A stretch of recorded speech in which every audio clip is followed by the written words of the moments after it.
One of the common pushbacks or questions that get raised by business leaders when we start to have a conversation around beginning to bring doing good back inside our businesses is these questions around, well, what about companies that are greenwashing or who say they're doing this but they're not really doing it?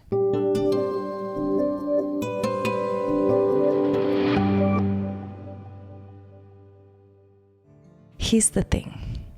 In anything in life, there will always be some people who use the system inappropriately or who aren't honest. There will be people who position themselves to take advantage of shifts and trends in the market and who do not have the actual behaviours or pieces in place to back that up.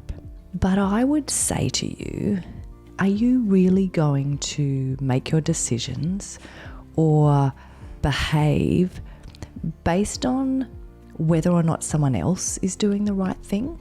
I don't really understand that argument personally. In any setting in life, you could use that excuse, and yet you still have to make decisions and judgment calls yourself around how you want to behave, how you're going to show up, and how that will reflect or be in alignment with your values and with what you care about. So I would say that as an established leader, you need to push that type of thinking to the side, because the fact is, I think it's a distraction and it's an excuse. We are all, as consumers, so for the moment, forget that you're a business leader, forget that you own a business and that you have a role to play in that regard. Simply think of yourself as a consumer.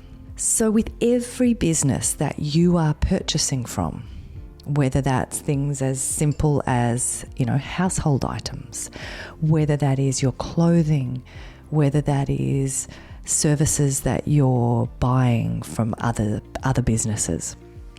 When you are the consumer, there is only so much visibility you have of the decisions being made, the behaviours going on behind closed doors.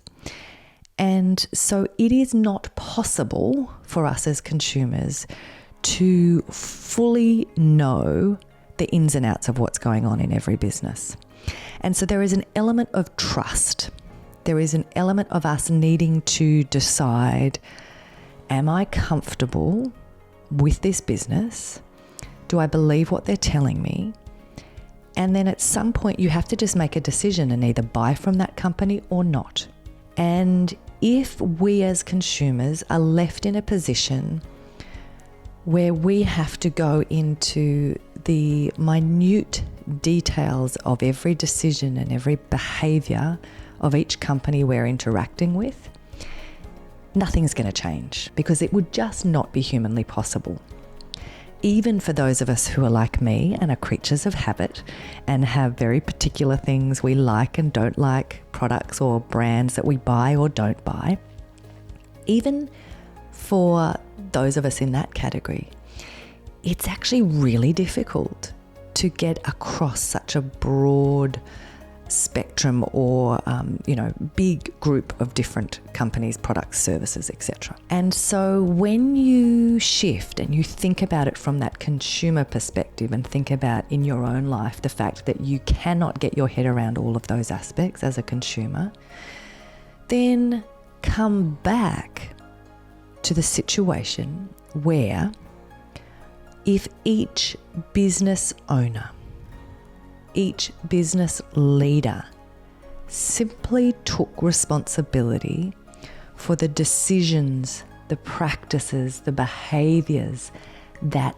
are within their control in their own business, and then learnt to think about a broader group of stakeholders than simply looking at the shareholder, and started to expand that to include their employees, to include their customers, to include their suppliers, and to include the communities they operate in.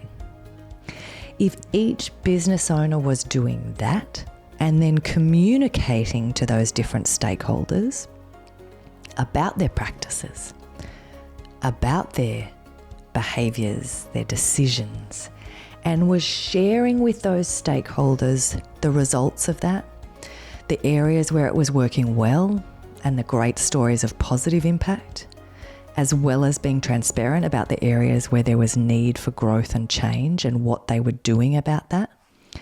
If we were having those kinds of conversations, here's what would happen. Your customers, your suppliers, your employees, your community would trust you so much more. They would feel a connection to your brand that you just couldn't buy in any other way. And there will be flow-on effects from that. The shift that I'm talking about is actually really important. And so if you have found yourself having these responses or pushbacks to any of what you've heard me say, or what you're seeing out there in the media, or the pressures you're feeling coming at you from either compliance, regulation, customers, employees, all these people asking you questions that make you uncomfortable, or having expectations of you that you didn't have before. If you find yourself in the place where your response is that you want to sit back and wait because other people might be rorting the system or doing dodgy things, getting credit where credit is not due, I ask you to stop using that excuse. And instead of worrying about whether someone else is getting credit for something that's not legitimate, just worry about your decisions, your behaviour, your practices in your core business. Stop looking around and taking into account what everybody else is doing, and get your own house in order. Tune in and figure out how you can be proud of the way you do business. Tune in and figure out how you can get to a place of clarity that allows you to do good and make money in the same business model. And to do that not in token ways with percentages of profit or with small slices of parts of your business, but in ways that genuinely connects your business strategy to what you care about. If you do that, then whether or not other businesses are doing the right thing is quite frankly none of your business. And you will have built a business where people will connect integrity and trust with your brand in ways that make you sticky, that make employees want to stay working for you, that make customers want to not only keep buying from you, but telling others about you, that make your suppliers be loyal to you, and make your communities want to see you succeed.